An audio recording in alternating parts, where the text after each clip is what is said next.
3 in the NFL. There's Lamar Jackson of the Baltimore Ravens. It's like watching a video game when you see him play. 2 games, 193 yards rushing.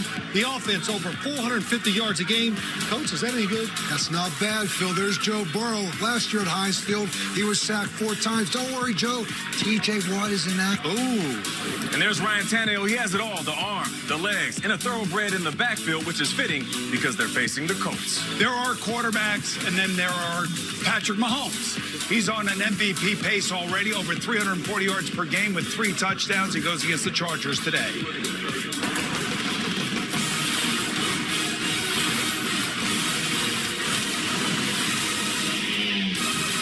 Hello and welcome to the NFL Today, presented by Ram Trucks.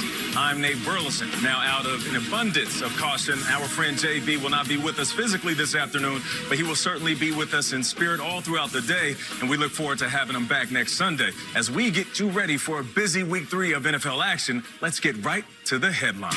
Now, last week, Lamar Jackson was running on all cylinders in the Ravens' impressive win over the Chiefs, and today he'll look to put the pedal to the metal when Baltimore takes on the Lions in Motor City. The Broncos and the Raiders, they are the only undefeated teams left in the AFC, and today they're both in action on CBS. Denver plays host to the Jets, and the Raiders will welcome the Dolphins in Las Vegas. In a big early season showdown in the AFC West, Justin Herbert and the LA Chargers, they visit Kansas City to take on Patrick Mahomes and the Chiefs. Mahomes. Herbert, this is like a dream, I promise you. I'm swinging fire from my fingertips. One play at a time, do something. That's Mahomes magic. Mahomes is in the zone. Watch out for Justin Herbert next year. I'll see when I believe it. Herbert, huge throw. Justin Herbert is a highlight machine. Herbert's going to take it in for the touchdown. Herbert does it again. You're a Charger fan. You just got really excited right now.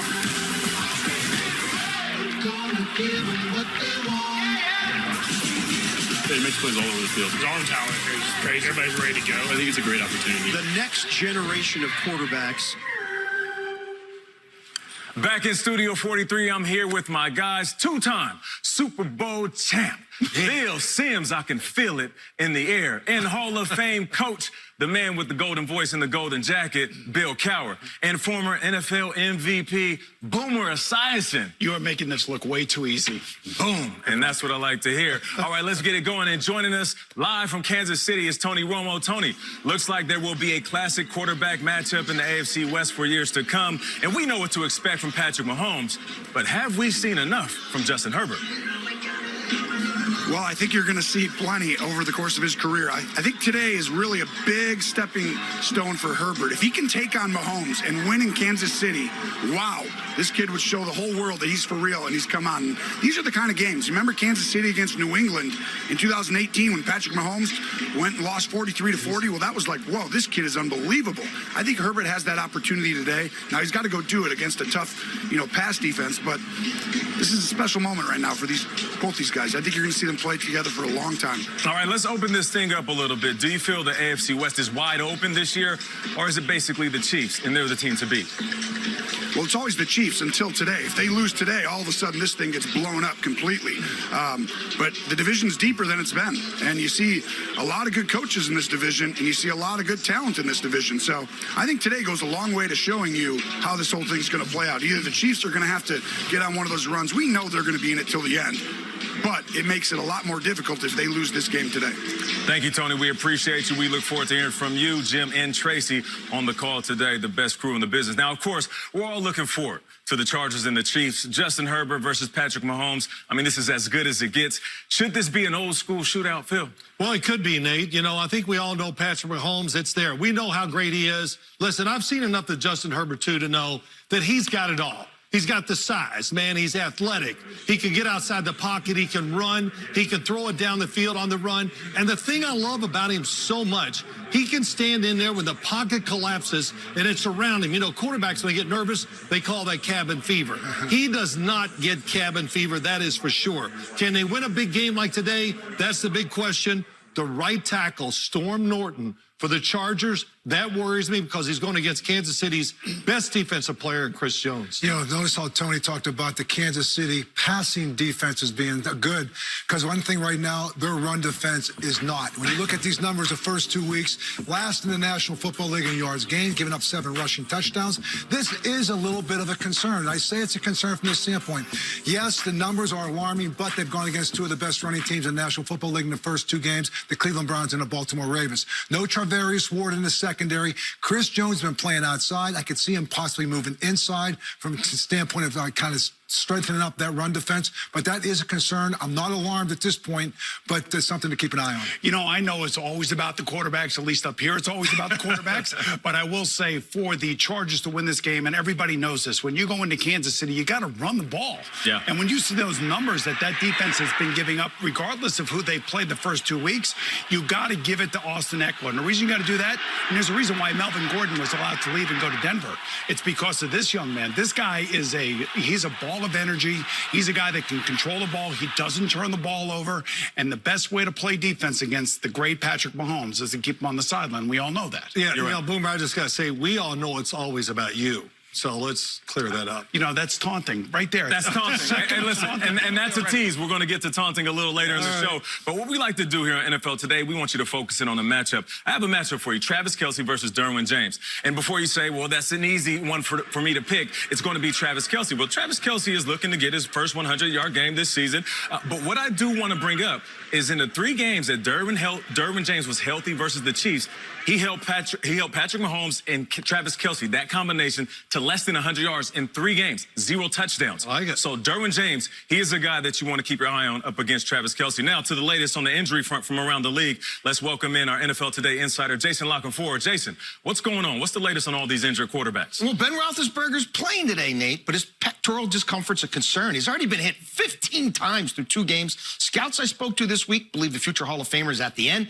Even some of Ben's staunchest supporters in the Steelers organization worry about his ability to get through the season. Carson Wentz is active for the Colts, but he's far from 100%. Wentz has a high ankle sprain and a low ankle sprain, sources said, and was a long shot to play this week.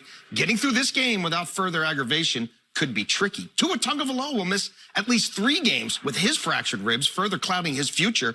And Miami Dolphins owner Stephen Ross wants to trade for Deshaun Watson, most likely not until 2022. Meantime, Justin Fields becomes the latest rookie QB to start this season, replacing injured Andy Dalton for the Bears, at least temporarily. And there's growing concern within the Ravens organization that all-pro left tackle Ronnie Stanley could miss most, if not all, of this season with an ankle injury. Stanley underwent season-ending ankle surgery last November, Boom, and has not been able to get on the field since week 1. Too bad for the Ravens, but how about, excuse me, Joey Bosa right here, 25 quarterback hits in the last 2 seasons. Only he and T.J. Watt have been able to accomplish that. And then there's Tyreek Hill. The interesting thing about him against the Chargers, only 1 TD in his last 4 games against the L.A. Chargers.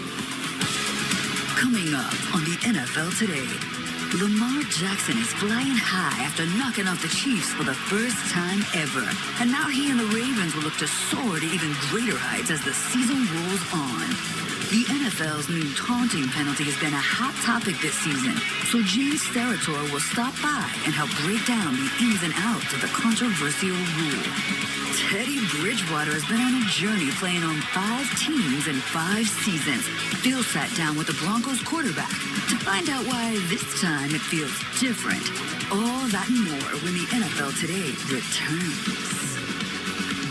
The NFL Today on CBS is presented by Ram Trucks, Motor Trend's Truck of the Year for the 3rd year in a row.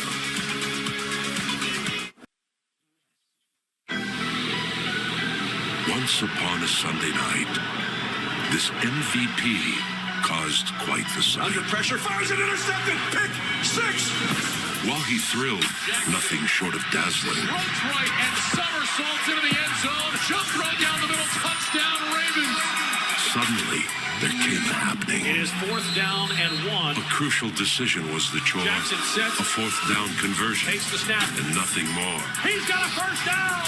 And with Watson left to play. A standing ovation from the home flock nation. Stunned in awe by the man named Lamar.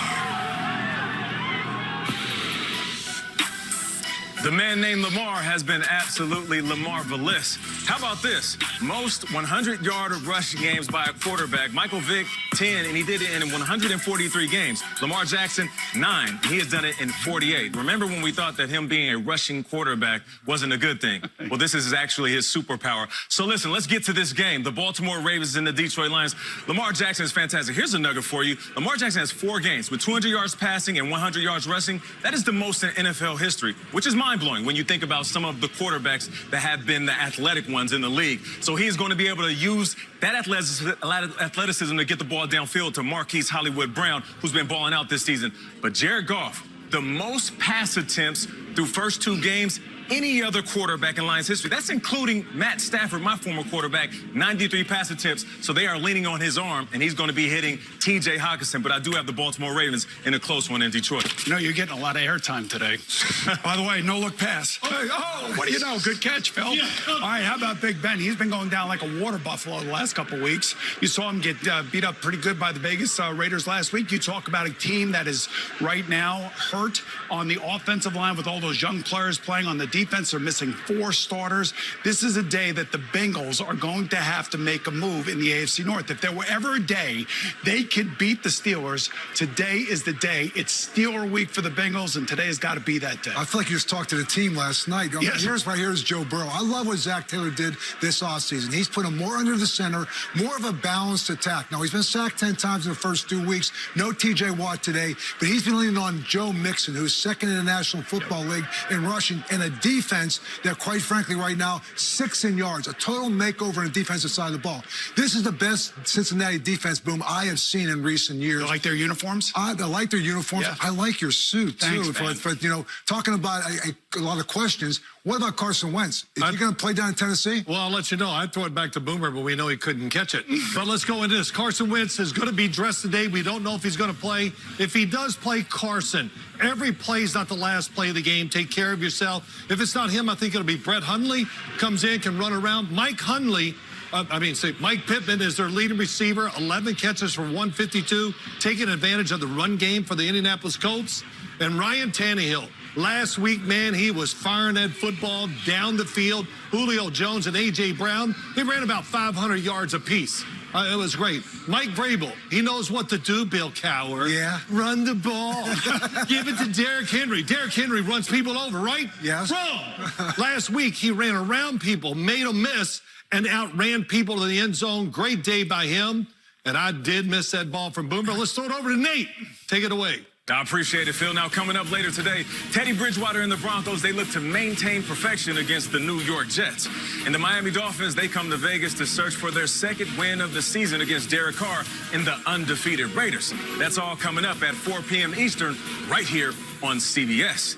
And we are here once again with the man who offers up a unique take on the Red Hot Raiders, Jim Rome, who, of course, is the host of the Jim Rome Show, which you can see it every single Monday through Friday over on CBS Sports Network, noon Eastern. Jim, how about that silver and black? My man, Nate, so good to see you. So Las Vegas fires out 2-0 once again, and that Raider bandwagon is filling up fast. But hold up, didn't they start 6-3 last year, only to go into the tank and miss the playoffs? So what's different now? Actually, quite a bit. This year's 2-0 looks a lot different after wins over the Ravens and Steelers. The offense is loaded. Derek Carr is playing at an elite level, and defensively, they are nasty under new coordinator Gus Bradley. So what is the concern? Well, they're busted up on that O-line, and well, they are the Raiders. The same crew that took a literal victory lap at Arrowhead in Week 5 and then went and missed the playoffs. So beat Miami today, stay away from some of those, quote, disgusting close losses that John Gruden has referenced, get healthy up front, and then, yes, this is a playoff team, but only if they stay away from those repugnant close losses. Gruden's right, Nate. Those losses were sickening. Did I hear disgusting? Well, Patrick Mahomes is disgustingly good, and the focus is on the Homes because he is 4-0 at home in September with 12 touchdowns and 0 interceptions.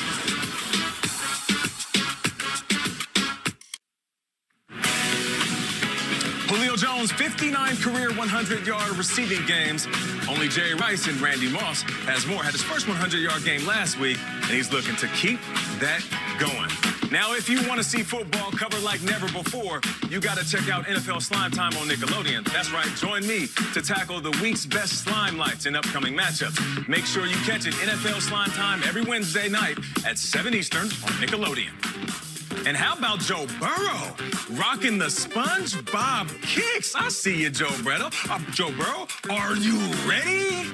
Well, I know Teddy Bridgewater is.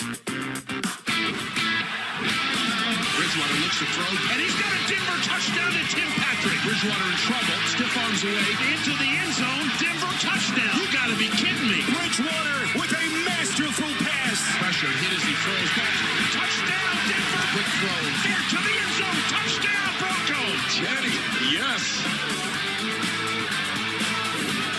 Hey, Teddy Bridgewater has seen it all in his 8 NFL seasons. He's been a starter, a backup. He's been traded. He's even set out an entire season after having a devastating knee injury. But the veteran QB has always bounced back, and he credits his survival instincts in helping him get through all the ups and downs of his career. I'm a survivor, you know what I mean? You can throw me in the jungle, and I'm going to come out with a fur coat and a headband that I made out of some leaves. You talked about you're a survivor. Where does that come from? It's just a mindset, understanding that, man, in life things happen. And instead of, crying or moping about, your situation and things like that, it's just find a way to survive. Find a way to make it through that day and see what tomorrow brings. Yeah, when did you get this mindset? When did you start thinking like this? Well, it really happened right after I got injured, and I realized that I wouldn't be returning to Minnesota. It was like, man, all right, I just got to show that I can survive. Whatever it takes, just make it through. Bridgewater with a masterful pass. He's got a Denver touchdown. What a start for the Teddy Bridgewater era. There you are at the end of week 1 against the New York Giants. Von Miller comes up next to you. I ain't feel that in a while since 18 was here, man. How did that make you feel when he said that to you? I was honored just to hear those words. But at the same time, it was just like, man, that's what comes with being yourself. I learned that whenever you feel like no one is paying attention, there's always someone paying attention. And the small conversations, the small words of encouragement, they truly matter. And just hearing those words, it meant a lot, especially in that moment. I got a game ball here. Teddy Bridgewater.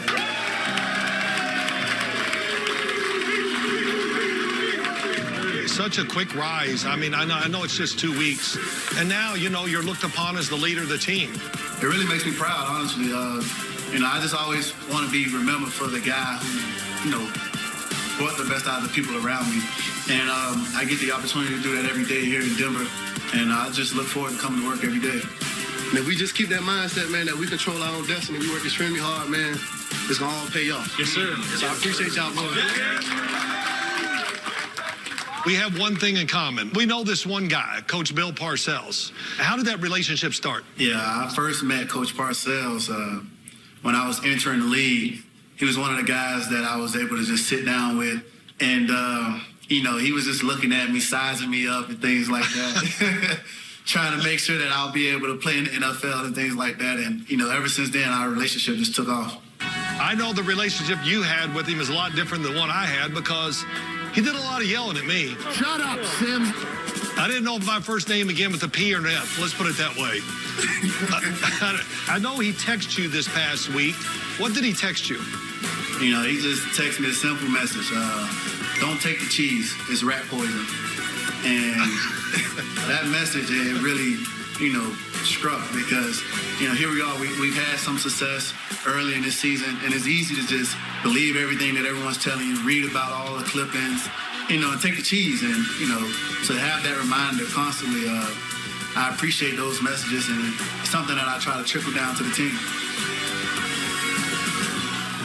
Don't take the cheese. That is one of my all-time favorites. Oh, yeah. That was a great conversation, Phil. So what's your biggest takeaway from your time with Teddy Bridgewater? Well, just talking to Coach Parcells, I came away with this, that he really loves football because Coach is into that, of course, and quizzed him on it. And 2, starting with Denver, this was probably his last chance to be a starting quarterback, so he's trying to take advantage of it. All right, then, Coach. Let me keep it in the AFC West. Very rugged division. We know this. Who do you think is the team or teams that are the biggest threat to the Chiefs? It's still week 3, but I'll tell you, I'm going to piggyback off of Phil. When you sit down and look at the Denver Broncos and you really study them, you're talking about a team that likes to run the football. Melvin Gordon, Javonte Williams, this rookie is really special. Cameron Sutton, he's developed a rapport with Noah Fant. And you know, when you run the football, it also opens up and rests your defense. Von Miller is back. He had 3 sacks in his first 2 weeks. So you talk about the formula. If it's to beat the Kansas City Chiefs, the Denver Broncos have it. And with Teddy Bridgewater, he protects the football. You don't turn it over. I kind of like that way of playing the game. Oh, no. I like the team that you touched on a little bit earlier, Jim, the silver and black. It's the Raiders. You know, you would assume that because Darren Waller is so talented, and we've seen Derek Carr target him almost 20 times in a game, that without him getting going, that they wouldn't be successful. That's not the case, though. Last week, Derek Carr targeted 9 different guys. So they say variety is the spice of life. It's also a recipe for success in the league. You know, I kind of feel bad for Teddy Bridgewater. Last year was Matt Ryan, Drew Brees, and, of course, Tom Brady in the NFC South. This year, look at these quarterbacks that he has to go against each and every week when he plays within his division. I think it's the Chargers. And the Chargers because of Justin Herbert, the Chargers because of Austin Eckler, and the Chargers because of Joey Bosa and Derwin James.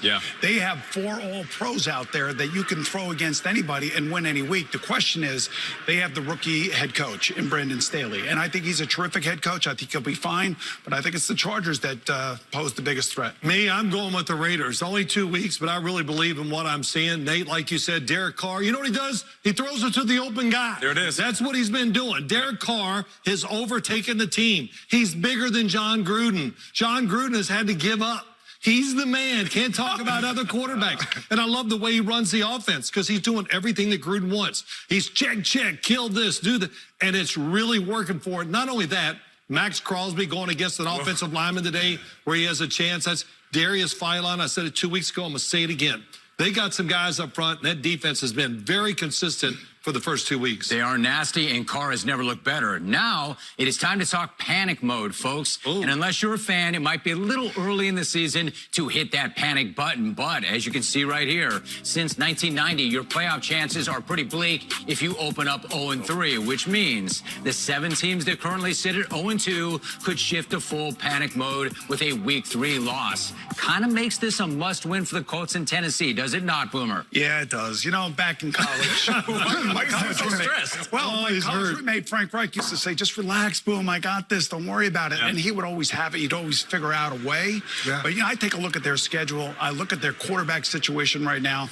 They're at the Titans today, and then 3 out of the next 4 are on the road against the Dolphins, Ravens, San Francisco's in that mix. I mean, this is panic mode for me. It may not be for Frank, but it is for me. Yeah, I would try to focus on the silver lining.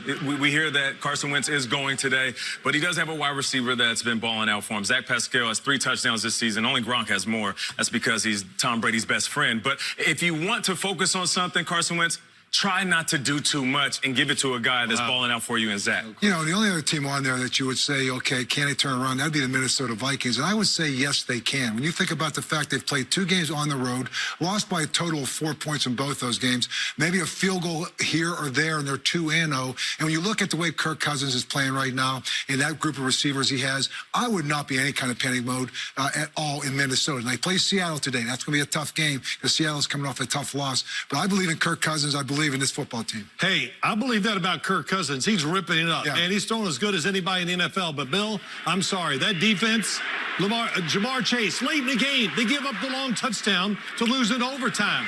Now they're not even stopping the run. Joe Mixon just ripping through tackles, and then, let's don't even cover him down the field. Kyler Murray won't find him. And that's, that really is what's surprising. But, Mike Zimmer, defensive coach, they're making mistakes on offense that you cannot make in this league. And as we know, Coach, sorry means not sorry. I think we know that. All right, so now we take... Of course, my bad. So now we take you to the first on the field for the latest news and updates on your matchup presented by FedEx, where now meets next.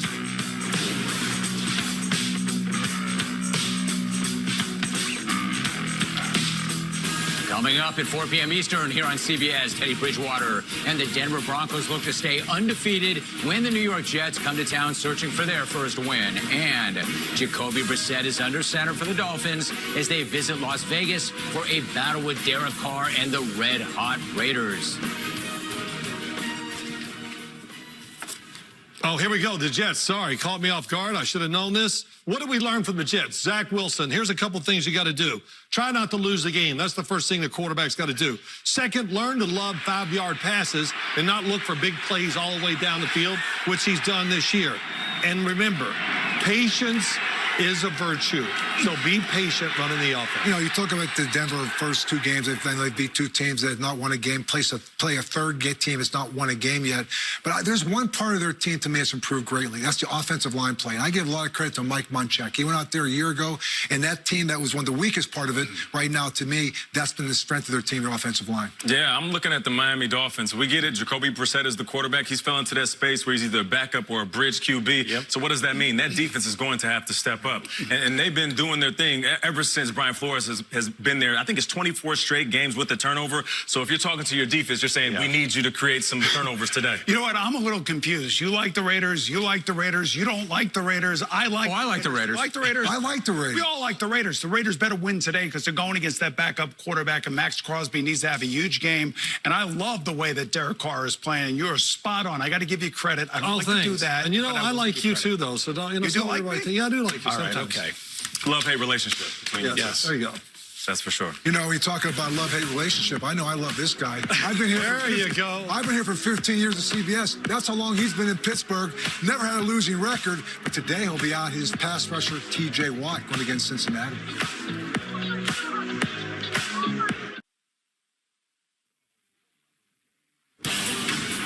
And time now for Pregame HQ, delivered by Domino's. And there's Lamar Jackson. Check this out. Since 2018, the Ravens had 44 fourth-down conversion. That's the most in the NFL. Lamar Jackson has 24 of them. This man can do it all, especially when it's clutch. All righty, thanks so much. You know, Lamar was awesome in the second half against Kansas City. It was ridiculous using play-action passing this season. Take a look at some of these numbers. Now, this is near and dear to my heart, Phil, because, you know, I used to do a lot of this. I know. But I was a little bit different than the way he does it. Why don't you show me why he's so good at what he's been doing? Well, there's a lot of things. One, him, speed, physicality. Look at McCarry, the right tackle, gets the block, seals the end. We got Mark Andrews so that nobody can chase from behind. Then stop it. Look at that running lane, and look at the receivers blocking downfield. If you don't block, you don't play for the Ravens. Very physical. Now, right guard, right tackle. Who's going to get the football? This is confusing. Then McCarr gets the block to the outside. They pull. And there goes Devontae Freeman. He's got a new life running with that Baltimore Ravens offensive line. And I'm tired of hearing it. Lamar Jackson's got to improve as a passer. He's really good. He throws lasers. They're easy to catch. Great spin on the ball. Moving up in the pocket, right on target. And this is the last thing. It's a myth. Everybody worries about Lamar Jackson. If he keeps running, you know, he's going to get hurt. No, when he runs, he determines when he's going to get hit. When you're in the pocket, as you and I know, you get hit from everywhere. That's where you get hurt. You know, it's a really good point you made that because Devontae Adams, the wide receiver from Green Bay, said he watched film of Lamar Jackson so he can run better with the football. Wow, that tells you all you need to know. Let's go over to Coach and Nate with a very special guest. Well done, fellas. We now welcome in Gene Steratore, our CBS NFL rules analyst. Gene and Coach are about to tackle one of the hottest topics of this young NFL season. That's the crackdown on the taunting rule. Okay, so as you can see, there is certainly cracking down on this with 11 penalties through the first 2 weeks. There was 11 total all of last season. There's an emphasis, but the biggest question is, are they getting it right? You know, I believe they are, Nate. Look, we're all familiar with the term no fun league, right? And over the years, we've seen the NFL loosen up on celebration after scores and even after plays. But there's a difference between celebrating with your team and taunting your opponent. And in the offseason, the coaches brought that concern to the competition committee. And I have to say, after 2 weeks seeing this amount of penalties called, the officials are doing exactly what they've been asked to do. They want the behavior out of the game, Coach. You know, Gene, I get it. It's driven by the coaches. coaches, and I understand that. I coached for 15 years, and I'm all for not getting disrespect out of the game. But you know what? I wanted my teams to play with a swagger, with a confidence. I wanted to see the raw emotion, the competitive spirit. That's what the game was all about. It was up to you and I to curtail that. So I sit there and say, if now I get this, I'm seeing this the first 2 weeks, I come in here on Wednesday morning, I'm going to say, listen, guys, don't lose the emotion. Don't lose the spirit. All I'm going to say to you, if you have that, get up and turn your back to the opponent, and then you do what you have to do. I believe this was driven because last year a lot of coaches were in empty stadiums, and they sat there and could hear all the banter that took on the field. And I can tell you something. There's a guy on this stage that can give you banter. And I'm sure you were a receiver out there for 3 hours, one-on-one situation. Oh, yeah. You got some banter that probably got a little bit personal at times. Yeah, and Coach, it was up against your Steelers when you were coaching. That whole team was barking, and I know you loved it. The only one that wasn't talking was Troy Polamalu, but he was pretty much a mute all game long. But here's the thing. I don't see how you can go all game long without talking a little trash. I grew up loving the 80s and the 90s. It's hard to approach this from a place of passion, not get up and want to talk a little trash, want to flex a little bit, and do a little bit of that back and forth all game long. I get it. We're an example for the younger kids who play the game, but you can't take it out of the game completely. I don't think they will, Nate. Look, players are creative. They'll find a way to get their message across to their opponent. But I will make a prediction today. I think that taunting penalties will go down significantly based on what Coach said. Players will listen. Coaches know the significance of this, and I think we'll see a downturn. And at the end, that's good for the game. And coaches can get messages to officials as well. And there it is. Speaking of that, there's Dan Campbell. He's looking at his notes saying, okay, so no yo mama jokes, no flexing, and no hand signals. Okay, all right. My guys won't talk no trash today.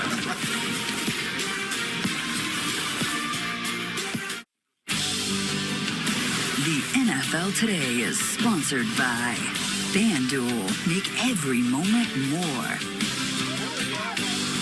Jersey Mike's Subs. Be a sub above. And by Ram Trucks. Motor Trend's Truck of the Year for the 3rd year in a row.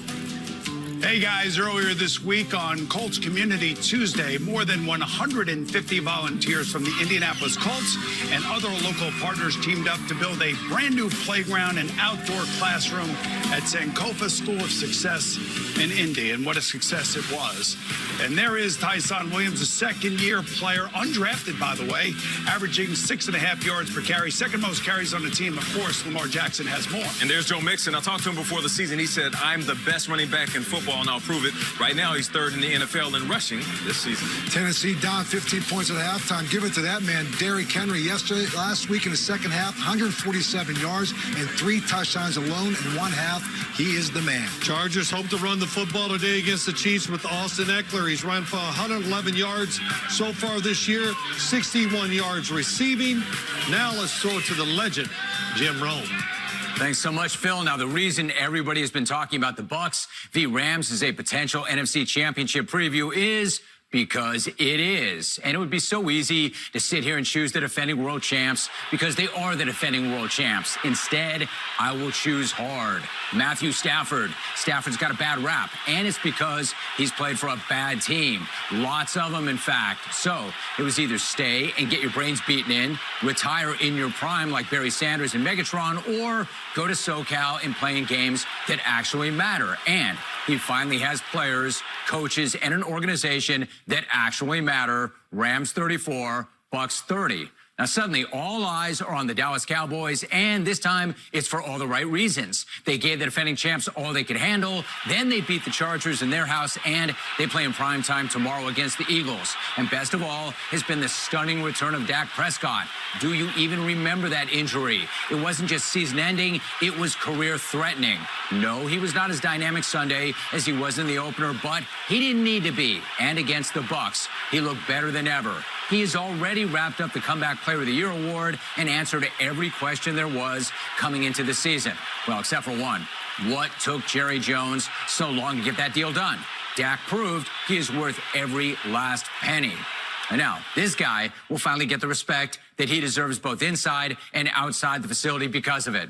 And there aren't too many things that we can all agree upon, but here are a couple. The NFC West is the fiercest division in the league, and the Arizona Cardinals are the most entertaining team in the league. And Kyler Murray might be the league's most electric baller. He's coming off a game where he threw for 400 yards, ran for 31, accounted for 4 TDs, and he still wasn't happy. He was already one of the most unique players I have ever seen, and now he's looking and acting like the face of the franchise. I am loading up on Kyler Murray's stock because if he can stay healthy, it says right here that he will be in the MVP race, and Arizona won't just make the playoffs. They will do damage once they get there. And if I am wrong, my man Phil Simms will shave his head. But don't worry, Phil, I won't be. Wow. I'd love to see that. You can't shave that lettuce. No, I'm not going to shave my head. But you said that you said you'd do that. I said I was going to do that? Yeah. Man, you guys don't listen. No, I love to see that vanilla milk dud shining on TV. All right, we appreciate it, Jim. Thank you so much. Now, we know how you feel about the quarterback here at the table, but I want to give your take on the top 5 quarterbacks in the NFL right now through the first 2 weeks of the season. Thank you very much. Drum roll, please. All right, here we go, guys. Number 5, the aforementioned Dak Prescott. You just heard Jim Rome speaking about how great this guy is playing. 76% of his passes are completed. That's amazing. Number 4, you guys talked about Derek Carr. He is now the leader of the team. He no longer has to listen to John Gruden, and he's playing like it, so he's number 4. Number 3, Kyler Murray, the most exciting player in the league. I can make an argument for that, and certainly he has grown into being the leader that he is. 44 years of age, 9 touchdown passes, the most through the first 2 weeks of the season. This guy is incredible. Tom Brady, and of course, my guy, Patrick Mahomes. He's on pace now for another MVP. He's already thrown for over 340 yards per game, 3 touchdowns per game, and he's going to have to put up lots of numbers because that defense is atrocious out there in Kansas City. And there is the aforementioned Patrick Mahomes. Wow. That's right. Okay. Go ahead, Nate. What do you got? I like it. I like that list. You know, I feel like Tom Brady could be number 1, though. Come on. Of course. Tom Brady's won. If you watch the first 2 games, go ahead. I mean, and listen, I love Patrick Mahomes, not as much as, I love him. He's great.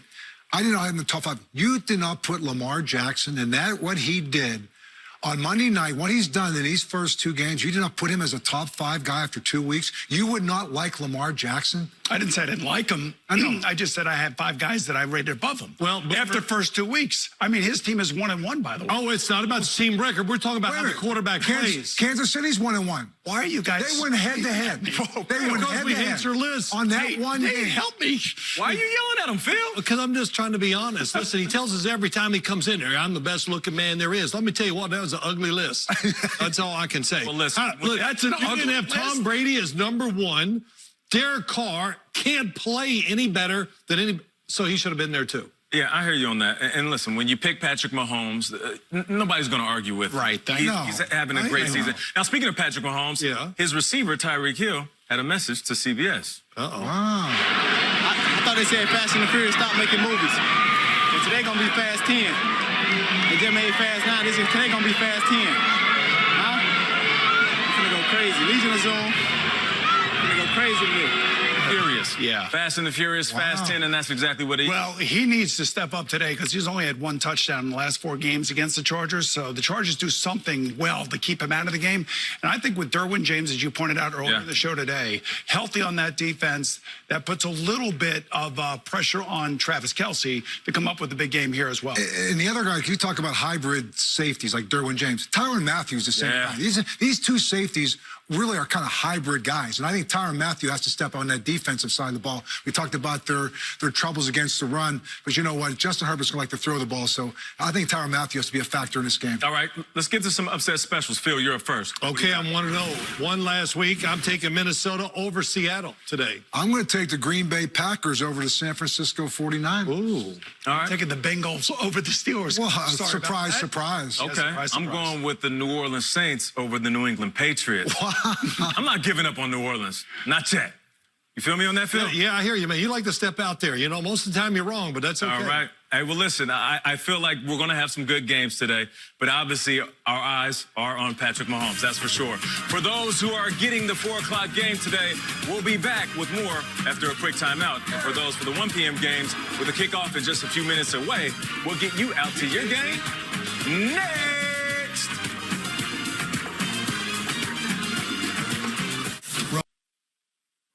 The NFL Today on CBS is presented by Ram Trucks, Motor Trend's Truck of the Year for the 3rd year in a row.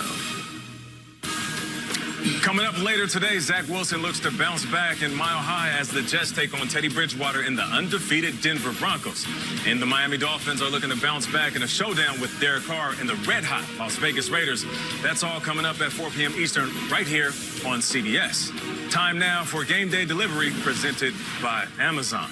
Let's start with the Jets and the Broncos. Phil, start us off. Well, where do we begin with this game? First off, I'll say this about Denver. Really, there's not a weakness on the team. They finally got an offensive line that can block.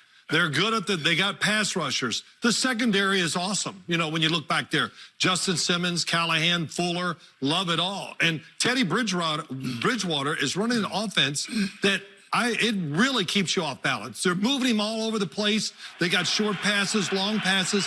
I've never been more impressed with Pat Shurmur's what he's done than what he's doing with Teddy Bridgewater in this offense. Now, providing they got talent. But real quick with the Jets. Young football team, a quarterback that's got to learn not to lose the game first. They got to try to win, Bill, 17-14, because that's really what they are. And playing up, they could start 5 rookies today. You know, I've been talking this whole show about the Denver Broncos. I believe, like you just said, they're probably as balanced as anybody in that division. But I go back just to the New York Jets. You know, when you have had the Down syndrome that they've had, changing a culture takes time. But I really do like this combination of Robert Saleh. I like what he's doing on defense. They get after you. They play hard. Right now, in these first 2 games, they've lost. They're still a top 10 defense. And he's going to get the right people in there. And like you said, with Zach Wilson, the same thing with Trevor Lawrence. Young quarterbacks trying to do too much early in this league. Dial it down. Be patient. Right. And I think that combination bodes very, very well for the future of the New York Jets. Saleh and Zach Wilson, I like them both. Yeah, I do too, Coach. But I will say about the Broncos, they play the Giants and the Jaguars. So are they a product of their schedule? You still got to play who's ever on your schedule. There's no question about that. And they're getting another team with another rookie quarterback today. So they should be 3-0 after today's game. And the big thing and the big talk around here about Zach Wilson this week was just not being so aggressive down the field. Right. It was about decision making. Right. Made a couple bad decisions, but I think Mike LaFleur, their offensive coordinators, actually, and I went back and looked at all the tape, and I know you did too, Phil. They're blocking it up, man. They're trying to keep 7 guys in. They're trying to keep it simple, trying to cut the field in half, giving him a very few opportunities down the field to look for some. Therefore, he's forcing the ball, and that's what led to those mistakes last week. Yeah, and this is the most talented Teddy Bridgewater has ever had around him, which is why he's playing so well. But guys, the Dolphins and the Raiders, you know, we know that Tua Tagovailoa is not playing. Jacoby Brissett will be in the lineup. That defense is going to have to step up for this offense. It is. You know, first off, to go back to Teddy Bridgewater, Boomer, you know, when you got those games as a quarterback, you want to put up good numbers. Yes. You know what I'm saying? I hear you. You know what? It's pressure, and he's gotten it done. But, you know, yes, you talk about the Miami Dolphins. We've talked about the Raiders defense before. I like the matchup with Max Crosby today with a rookie offensive lineman, Liam Eichenberg, trying to block him. That'll be tough. But Derek Carr's got total control. The defense is playing well. And the last thing about the Miami Dolphins, man, can they cover. And, they can cover people down the field. So this will be a matchup. But I just have great faith in Derek Carr. He is the general. Yeah. Calling, checking. And the way he played against the Steelers, your Steelers, that they're good defense, but he was really careful with the football. He waited. The ball. He waited and waited and finally took his shots. Go, I'm sorry. You know, you just keep going about the numbers of quarterbacks. Why is that so important to you? Am I saying numbers? Well, you said the numbers. Yes. Get the numbers while you can. Oh, well, yeah, you can. I know, but let me say this. I am concerned about the Miami Dolphins because on offense, I don't know where your identity is at all. Yep. And at some point, that's going to wear down that defense because you have to start putting points out. You know, to me, it's about Derek Carr and the Las Vegas Raiders. If you are real, you have to win the games you're supposed to win against the teams that when you're playing them, they're missing their starting quarterback. That's right. The only number that matters is the channel that you're on. Don't change that channel because from New York, that'll do it for us. We'll see you right back here at 4 to get you ready for kickoff. You didn't worry about wins and losses?